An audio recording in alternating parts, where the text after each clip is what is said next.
हुआ से आप लोग को एक जो है हमारे जो है काम करने वाले व्यक्ति हैं जो काम करते हैं यहाँ पर और गीत गाना चाहते हैं, बोलते हैं कि हम एक भैया गीत गाएंगे और हमें जरा बढ़ा देंगे, तो इसके माध्यम से हम लोग को इनके मुखार बिंदु से एक गीत सुनाएंगे। कैसा लगता है समझ बताइएगा।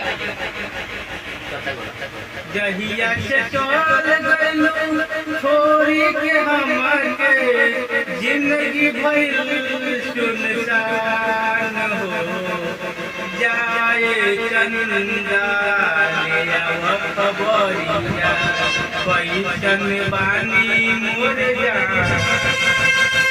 इस गीत को भाव में गइए कि जहिया से चल गइलो हमरा के छोड़ के जिंदगी भइल सुनसान हो जाए चंदा ले आव खबरिया कैसन बारे हमर जाने हो चंदा कैसन बारे हमर जाने हो। गीत अच्छा लगा तो लाइक कमेंट करो, ताकि इनका हौसला बुलंद रहे। सिखावे के बाद चला के तभी नहीं गई। हाँ।